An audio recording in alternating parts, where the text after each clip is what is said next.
میں نے بھی اسے فضا میں بلند کر کے نہر میں پھینک دیا اور وہ کہہ لگاتا ہوا نہر سے باہر نکل آیا اور میرے پاس آ کر بیٹھ گیا اور کہنے لگا، ایک بات پوچھوں، اگر برا نہ مانو تو؟ بولو۔ میں نے کہا، میں اچھی طرح جانتا ہوں تم بالی سے عشق کرتے ہو۔ مارج نے میری طرف دیکھتے ہوئے کہا، اگر میں عشق کرتا ہوں تو تجھے کیوں بتاؤں؟ اور ویسے بھی جس سے عشق کرتے ہوں اس کا تماشا نہیں کرنا چاہیے۔ میں نے اٹھتے ہوئے اسے کہا اور گھر کی طرف چلنے لگا اور وہ چپ چاپ میرے پیچھے آنے لگا۔ چپ کیوں ہو؟ کیا سوچ رہے ہو؟ میں نے مارج کی طرف دیکھتے ہوئے پوچھا۔ سوچ رہا ہوں کیا ہمارے لیے عشق کرنا گناہ ہے؟ مارج نے مجھ سے پوچھا۔ نہیں، شریعت پیار کرنے سے نہیں روکتی، حد پار کرنے سے روکتی ہے، میں نے اسے جواب دیا۔ لیکن بالی کا کیا ہوگا؟ میں نے تو اس کی آنکھوں میں بھی تمہارے لیے محبت دیکھی ہے، ایک ایسی محبت جس کا وہ کسی سے اظہار بھی نہیں کر سکتی۔ مارج نے مسکراتے ہوئے کہا، یہ تو مجھ پر چھوڑ دو، میں بالی اور اس کے گھر والوں کو کبھی تکلیف نہیں دے سکتا۔ میری بات سن کر مارج حیرت سے مجھے دیکھنے لگا۔ کل جمعرات ہے اور مجھے اپنے قبیلے والوں سے رابطہ کرنا ہے۔ یہاں سے بہت دور ایک پہاڑی علاقہ ہے جہاں پر ایک غار ہے، وہاں میرے خاندان والے بھی آتے ہیں، میں نے مارج کو بتایا۔ لیکن میری طرح اب تمہارا بھی اپنے قبیلے والوں سے رابطہ نہیں ہو سکتا، کیونکہ ان کے اور سرکش جنات کے درمیان ایک دیوار ہوتی ہے، مارج نے کہا۔ لیکن میں ایک بار ضرور کوشش کروں گا، میں نے اپنا فیصلہ سناتے ہوئے کہا تو مارج چپ ہو گیا۔ کیا میں بھی تمہارے ساتھ چلوں؟ شاید تمہیں میری ضرورت پڑے۔ مارج میرے جانے سے گھبرا رہا تھا۔ نہیں، تم یہیں ٹھہرو، تمہاری وجہ سے میرا کام اور بھی خراب نہ ہو جائے، میں نے اسے سمجھاتے ہوئے کہا۔ دوسرے دن میں اپنے سفر پر روانہ ہو گیا۔ میرا یہ سفر 3 دنوں پر مشتمل تھا۔ میں جانے سے پہلے بالی کو دیکھنا چاہتا تھا، پر میں مارج کی وجہ سے اسے نہیں دیکھ پایا، کیونکہ پھر اس کے الٹے سیدھے سوال شروع ہو جاتے۔ مجھے اس سفر میں اکثر راستے میں اپنا کوئی نہ کوئی ساتھی مل جاتا تھا، پر آج مجھے کوئی اپنا نظر نہ آیا، بس کہیں کہیں کچھ شریر جن ذات نظر آ جاتے تھے۔ آخرکار دوسرے دن میں پہاڑی علاقے میں پہنچ گیا تھا، پر وہاں مجھے غار نظر نہیں آ رہا تھا۔ یہ شاید اب وہ میری نظروں سے اوجھل تھا۔ میری دنیا بدل چکی تھی، میرے اپنے مجھ سے الگ ہو چکے تھے، جس کا مجھے بہت دکھ ہو رہا تھا۔ یہ احساس ہی مجھے بہت تکلیف دے رہا تھا کہ اب میرا شمار بھی سرکش جنات میں ہوگا، لیکن میں اپنے رب سے مایوس نہیں تھا۔ میں نے وہ رات انہی پہاڑوں میں سوچتے ہوئے گزاری۔ صبح میں واپسی کے لیے روانہ ہوا۔ گھر پہنچا تو مجھے یہاں بھی شدید دھچکا لگا، کیونکہ میرا پیپل کاٹا جا چکا تھا۔ میں نے مارج کو آواز دی، پر وہ بھی غائب تھا۔ بالی چیخ چیخ کر رو رہی تھی، ابا آپ نے اچھا نہیں کیا پیپل کٹوا کر، میں آپ کو کبھی معاف نہیں کروں گی۔ جب میں نے حقیقت جاننے کی کوشش کی تو مجھے پتا چلا کہ وہ پیر صاحب اپنے ایک استاد جو بنگالی جادوگر تھا، شریر جنات جس کے قبضے میں ہوتے ہیں، اسے یہاں لایا تھا اور بشیر سے کہا کہ تیرے گھر پر ایک خطرناک جن رہتا ہے، اسے قابو کرنا ہے۔ اس نے اس رات کو مجھ پر حملہ کیا تھا، بشیر اسے اجازت دے دیتا ہے۔ بنگالی جادوگر کو پیپل پر مارج نظر آ جاتا ہے، میرے پیپل کی وجہ سے وہ اسے قابو نہیں کر سکتا تھا۔ انہوں نے اسے کاٹنے کا فیصلہ کیا تو بالی نے اپنے باپ کو روکنا چاہا، انہیں منع کیا، رو رو کر سارا گھر سر پہ اٹھا لیا۔ گھر والے پریشان ہو گئے کہ اچانک بالی کو کیا ہو گیا ہے، وہ ایک معمولی پیپل سے اتنی محبت کیوں کرتی ہے۔ بنگالی جادوگر نے انہیں کہا کہ اس جن نے بالی کو اپنے قبضے میں کیا ہے، اب تو یہ درخت ہر حال میں کاٹنا چاہیے، نہیں تو یہ بالی کو نقصان پہنچائے گا۔ بالی کو کمرے میں بند کر دیا گیا، دادی اور ماں اسے کمرے میں سمجھاتی رہیں اور باہر پیپل کو کاٹ دیا گیا۔ مارج اس بنگالی جادوگر کے آگے کمزور اور بے بس تھا، وہ اسے قابو کر کے لے گئے، اب وہ بس اس کی قید میں تھا۔ اب میں نے کچھ فیصلے کیے، کیونکہ اب میرے پاس کوئی راستہ نہیں تھا اور نہ ہی خود مجھے پتا تھا کہ میں کیا کر سکتا ہوں۔ میں بالی کے کمرے میں گیا، وہ اپنے بستر پر لیٹی رو رہی تھی۔ اب میں خود کو ظاہر کرنے کی غلطی بھی دوبارہ نہیں کرنا چاہتا تھا۔ میں اس کے سونے کا انتظار کرنے لگا۔ 2 گھنٹے کے بعد وہ روتے روتے سو گئی تو میں اس کے قریب گیا اور اس کے سپنے میں چلا گیا۔ میں نے دیکھا تو وہ پیپل کے نیچے بیٹھی تھی۔ میں حیران رہ گیا کہ وہ اپنے سپنوں میں بھی میرا انتظار کرتی رہتی تھی۔ میں اس کے قریب گیا تو وہ مجھے دیکھ چونک اٹھی اور کھڑی ہو گئی اور حیرت سے مجھے دیکھنے لگی، تو میں نے پوچھا، کیا تم مجھے جانتی ہو؟ ہاں، تم پیپل کے مقیم ہو، بالی میرے سینے سے لگ کر بولی۔ لیکن تم مجھے کیسے پہچانتی ہو؟ میں نے اس کے بالوں میں انگلیاں پھیرتے ہوئے اس سے پوچھا۔ میں نے ہمیشہ تمہیں اس پیپل کے نیچے محسوس کیا ہے، میں نے تمہاری خوشبو کو محسوس کیا ہے۔ اور اس رات تم مجھے بچانے آئے تھے تو میں نے تمہیں دیکھا تھا اور اب مجھے یقین ہے کہ تم بھی مجھ سے محبت کرتے ہو۔ بالی نے میری طرف دیکھتے ہوئے کہا، ہاں میں تم سے محبت کرتا ہوں، لیکن اب میں یہ گھر چھوڑ کر جا رہا ہوں کیونکہ میں تو ایک جن ذات ہوں۔ میں نے اسے خود سے الگ کرتے ہوئے کہا، اگر تم مجھ سے محبت کرتے ہو تو مجھے چھوڑ کر کیوں جا رہے ہو؟ اب میں تمہارے بغیر نہیں جی سکتی۔ بالی مجھ سے روتے ہوئے التجا کرنے لگی، تمہیں میرے بغیر جینا ہوگا اور ضروری تو نہیں۔ زندگی میں وہی کچھ ملے جو ہم چاہتے ہیں۔ چاہ سے بڑھ کر ایک اور شے ہوتی ہے، مقدر، جو بدلتا تو نہیں لیکن ہمیں بدل دیتا ہے، اور تمہیں بھی بدلنا ہوگا۔ وہ حیرت سے میری طرف دیکھنے لگتی ہے۔ میں نے اپنا ہاتھ اس کی آنکھوں پر رکھ دیا اور اپنی ہر یاد کو اس کے ذہن سے مٹا دیا تاکہ وہ مجھے بھول جائے۔ پھر میں ہمیشہ کے لیے اس کے سپنوں اور اس کے گھر سے نکل آیا۔ اس گھر کو اور بالی کو آخری بار دیکھتے ہوئے میرے پاس دل کی کیفیت بیان کرنے کے لیے الفاظ نہیں ہیں۔ اب میں بنگالی جادوگر کے آستانے کی طرف جانے لگا جہاں میری جگہ پر مارج قید تھا۔ آستانے کے دروازے پر رک کر میں نے اللہ سے اپنے گناہوں کی معافی مانگی جو مجھ سے جانے انجانے میں ہوئے ہوں، کیونکہ میں نہیں جانتا تھا کہ اندر میرے ساتھ کیا سلوک ہوگا۔ میں اندر داخل ہوا تو وہاں پر کچھ سرکش جنات مجھے حیرت اور گھبراہٹ سے دیکھنے لگے، لیکن کوئی آدم ذات مجھے نہیں دیکھ سکتا تھا۔ آگے بڑھتے بڑھتے میں ایک دم ٹھٹک کر رک گیا کیونکہ میرے سامنے ایک جن میرا راستہ روکے کھڑا ہو گیا۔ میں ابھی سوچ ہی رہا تھا کہ وہ کون ہے، وہ خود ہی بولا، چلا جا یہاں سے اور آئندہ کبھی ادھر آنے کی کوشش نہ کرنا۔ کون ہے تو؟ میں نے پوچھا۔ میرا نام التش ہے اور میں افاریت سے ہوں، اس نے کہا۔ افریت جنات کی ہی ایک قسم ہے جنہیں دیو بھی کہتے ہیں، اور یہ لوگ بڑے ہی سرکش اور زوردار اور لڑاکا ہوتے ہیں، اور میں یہ جاننے کے باوجود کہ وہ افریت ہے میں اس سے نہیں ڈرا اور کڑک کر بولا، تو مجھے روکنے والا کون ہوتا ہے اور یہ حق تجھے کس نے دیا ہے؟ اس آستانے کے مالک نے، اور میں یہاں کا محافظ ہوں، التش نے کہا۔ مگر تو قوم جنات میں سے ہو کر ایک آدم ذات کی خدمت پر مجبور ہے کیونکہ اس نے تجھے اپنے بس میں کر کے اپنا غلام بنا دیا ہے۔ خدا کے احکامات سے منہ موڑنے کی یہ سزا تمہارے لیے کافی ہے۔ میں اسے نظر انداز کر کے آگے بڑھا اور وہ حیرت سے مجھے دیکھتا رہ گیا۔ میں ایک ہال میں داخل ہوا، دیکھا تو بنگالی جادوگر اور پیر صاحب اپنے مریدوں اور خادموں کے ساتھ بیٹھے ہوئے تھے، اور کچھ جنات بھی کھڑے تھے جو مجھے دیکھ کر آپس میں باتیں کرنے لگے۔ ان کا شور سن کر بنگالی جادوگر بولے، کیا بات ہے، کیوں شور کر رہے ہو؟ کوئی جن زاد آیا ہے یہاں؟ التش نے بنگالی جادوگر کو بتایا۔ کہاں ہے؟ بنگالی جادوگر نے چاروں طرف دیکھتے ہوئے اس سے پوچھا۔ وہ آپ کے سامنے ہی دروازے پر کھڑا ہے، التش نے ڈرتے ہوئے اسے بتایا کیونکہ میں اسے غصے سے دیکھ رہا تھا۔ لیکن وہ مجھے نظر کیوں نہیں آ رہا؟ تم لوگ جلدی سے اسے قابو کرو۔ جادوگر نے اپنے جنوں کو حکم دیا۔ وہ مسلسل کچھ پڑھ کر میری طرف پھینک رہا تھا، لیکن میں پھر بھی اسے نظر نہیں آ رہا تھا۔ ہم اسے قابو نہیں کر سکتے کیونکہ وہ بہت طاقتور ہے، التش نے میری طرف دیکھتے ہوئے اسے بتایا۔ طاقتور ہے؟ کیا مطلب؟ کون ہے یہ؟ اپنے جنوں کو بے بس دیکھ کر اب بنگالی جادوگر بھی گھبرانے لگا تھا۔ اسے خدا کا خاص فیض حاصل ہے، اور جب تک یہ خود نہ چاہے کوئی آدم زاد اسے نہیں دیکھ سکتا، التش نے اسے بتایا۔ تو پھر اس سے پوچھو یہ یہاں کیوں آیا ہے اور کیا چاہتا ہے؟ جادوگر نے اپنے جن سے کہا۔ وہ مارج کو لینے آیا ہے، التش نے اسے بتایا۔ حضور، مجھے لگتا ہے یہ وہی جن ہے جس نے مجھ پر بشیر کے گھر پر حملہ کیا تھا، آپ اسے فوراً جلا دیجئے۔ اچانک پیر صاحب جادوگر سے بولے۔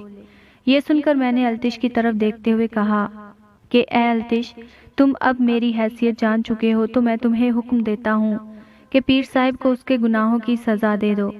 یہ سن کر التش میری طرف حیرت سے دیکھتے ہوئے آگے بڑھا اور پیر صاحب کی گردن مروڑ دی، اور پیر صاحب کوئی آواز نکالے بغیر وہیں ڈھیر ہو گیا۔ یہ دیکھ کر بنگالی جادوگر کانپتے ہوئے ہاتھ جوڑ کر کھڑا ہو گیا اور چاروں طرف دیکھتے ہوئے بولا، فقیر سائیں، مجھے معاف کر دو اور اپنے مارج کو لے جاؤ، میں اسے آزاد کرتا ہوں۔ وہ تھر تھر کانپتے ہوئے کہنے لگا۔ اچانک ایک کمرے سے مجھے مارج آتا ہوا دکھائی دیا جو حیرت سے مجھے دیکھ رہا تھا۔ مارج کو دیکھ کر میں خوش ہوا کیونکہ مجھے ڈر تھا کہ کہیں اسے جلا نہ دیا گیا ہو۔ مارج کو دیکھتے ہی میں بھی خاموشی سے آستانے سے باہر نکل آیا اور مارج دوڑتا ہوا میرے پیچھے آیا۔ باہر آ کر مارج میرے قدموں میں گر گیا۔ اس کی آنکھوں میں آنسو تھے اور کہا، آخر کون ہو تم یار؟ قسم توڑنے کے باوجود کیوں تمہارے آگے بڑے بڑے جادوگر بھی بے بس ہو جاتے ہیں؟ مجھے تو تم اللہ کے کوئی ولی معلوم ہوتے ہو۔ پہلی بار اس کی آنکھوں میں آنسو دیکھ کر میری ہنسی نکل گئی اور میں نے اسے چھیڑتے ہوئے کہا، بند کر یہ ڈرامہ، اور تو صرف ہنستے ہوئے ہی اچھا لگتا ہے۔ اب چل یہاں سے، کہیں یہ جادوگر تجھے دوبارہ اٹھا کر نہ لے جائے۔ وہ اٹھا اور میرے ساتھ چلنے لگا۔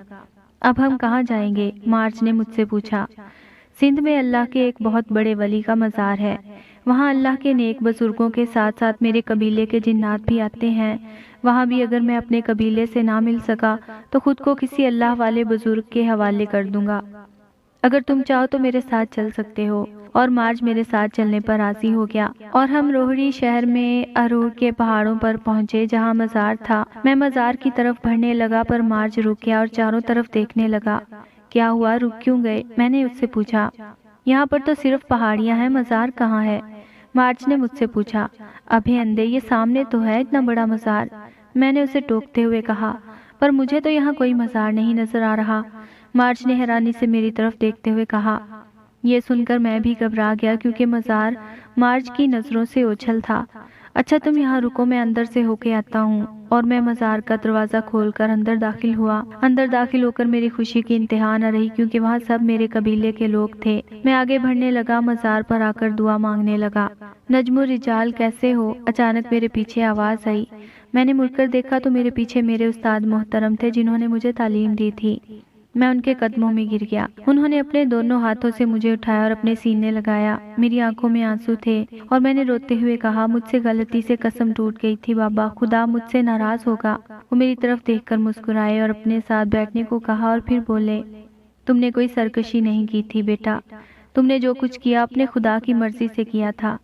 میں سمجھا نہیں بابا، میں نے حیرانی سے ان کے چہرے کی طرف دیکھتے ہوئے پوچھا۔ تو وہ بولے، تمہیں یاد ہے کمرے کی کنڈی کھڑکانے سے پہلے تم نے ایک دعا مانگی تھی کہ اللہ تو اپنے مظلوم بندوں کی مدد کے لیے کسی نہ کسی کو بھیج دیتا ہے، آج بھی کسی کو بھیج۔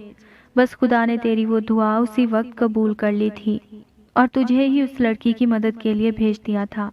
اس کے بعد تم نے جو بھی قدم اٹھایا اس میں خدا کی مرضی اور رضا شامل تھی۔ میں حیرت سے انہیں دیکھنے لگا اور پھر پوچھا، یہ شریر جنات مجھے کیوں نظر آ رہی تھی اور وہ پہاڑوں پر غار بھی مجھے نظر نہیں آیا، یہ سب کیا تھا؟ یہ ضرور تمہارے لیے رب کی طرف سے آزمائش ہوگی جس میں تم پورے اترے ہو، جس کا ثبوت یہ ہے کہ تم اب یہاں ہو اور ہمیں دیکھ سکتے ہو۔ یہ سن کر میں سجدے میں گر گیا اور اپنے رب کا شکر ادا کیا۔ یہ خوشخبری مارج کو سنانے کے لیے میں مزار سے باہر آیا پر مارج مجھے کہیں نظر نہیں آ رہا تھا۔ میں نے اسے بہت آوازیں دی پر شاید وہ اب میری نظروں سے اوجھل تھا یا ہم دونوں ہی اب ایک دوسرے کی نظروں سے اوجھل تھے۔ میں نے کچھ ہفتے اسی مزار پر اور ارور کے پہاڑوں پر گزارے۔ بالی کے بعد جو مجھے سب سے زیادہ یاد آتا تھا وہ مارج تھا۔ بالی کے بارے میں تو میں جانتا تھا کہ وہ خوش ہے اور اس کی شادی بھی ہونے والی تھی، پر مارج کے بارے میں مجھے کچھ بھی معلوم نہیں تھا۔ پر میں اس کے حق میں اللہ سے دعا کرتا رہتا تھا، وہ جہاں بھی رہے خوش رہے۔ پھر میں وہاں سے چلا آیا اور ایک ٹرین کی چھت کو اپنا مسکن بنا لیا۔ رات کو چلتی ہوئی ٹرین کی چھت پر لیٹا میں ستاروں کو دیکھتا رہتا اور یہاں پر آپ لوگوں کے لیے یہ کہانی لکھ رہا تھا۔ تو اچانک ٹرین رک گئی، شاید کوئی خرابی ہو گئی تھی۔ اچانک میں نے دیکھا کہ کوئی ٹرین کی چھت پر چلتا ہوا میری طرف آ رہا تھا۔ جب وہ قریب آیا تو میں چونک اٹھا کیونکہ وہ مارج تھا۔ پہلے تو میں گھبرا گیا کہ یہ کہیں میں دوبارہ سرکش تو نہیں بن گیا، لیکن ایسا کچھ نہیں تھا۔ وہ آتے ہی مجھ سے لپٹ گیا۔ تم یہاں کیسے پہنچ گئے؟ میں نے اس سے پوچھا۔ تو وہ کہنے لگا، میں نے اس لڑکی کو آزاد کر دیا اور اپنے رب سے گناہوں کی معافی مانگتا رہا اور اپنی قسم پر پابند رہنے لگا اور آج تمہارے سامنے ہوں۔ تم بتاؤ کیسے ہو اور بالی کا کیا ہوا؟ آتے ہی اس کے منہ سے بالی کا نام سن کر میں اپنی ہنسی روک نہ سکا اور کہا، بالی اب بہت خوش ہے کیونکہ میں نے اپنی ہر یاد اس کے ذہن سے مٹا دی تھی۔ کیا تم دیکھنا چاہتے ہو اسے؟ میں نے مارج سے پوچھا اور اپنا ہاتھ اس کی آنکھوں پر رکھ دیا۔ بالی سرخ جوڑے میں اپنے دلہے کے ساتھ اپنے نئے گھر میں داخل ہوئی۔ وہ اپنا نیا گھر دیکھ رہی تھی جو اس کے لیے خوبصورت پھولوں اور رنگ برنگے کمکموں سے سجایا گیا تھا۔ اس کا شوہر اس کا ہاتھ پکڑ کر پیار سے بولتا ہے، دیکھ لو اب بھی اگر اس گھر میں کوئی کمی ہے تو بتاؤ۔ بالی چاروں طرف سے اپنے گھر کو دیکھتی ہے۔ ہاں ایک چیز کی کمی ہے، بالی نے سوچتے ہوئے کہا۔ کس چیز کی؟ اس کا شوہر اس سے پوچھتا ہے۔ پیپل کے پیڑ کی۔ مجھے اپنے گھر میں پیپل کا پیڑ لگانا ہے کیونکہ مجھے پیپل بہت اچھا لگتا ہے۔ اس کا شوہر اس کی معصوم خواہش پر اسے محبت سے دیکھنے لگتا ہے۔ کل آپ میرے لیے پیپل کا پودا ضرور لے آئیے گا۔ پھر وہ اپنے شوہر کے ساتھ مل کر پودا لگا رہی ہوتی ہے۔ میں نے اپنی یادیں تو اس کے ذہن سے مٹا دی تھیں، پر شاید یہ پیپل ابھی رہ گیا تھا۔ کہانی کیسی لگی اپنی رائے ضرور دیں۔ ہمیشہ خوش رہیں اور دعاؤں میں یاد رکھیں۔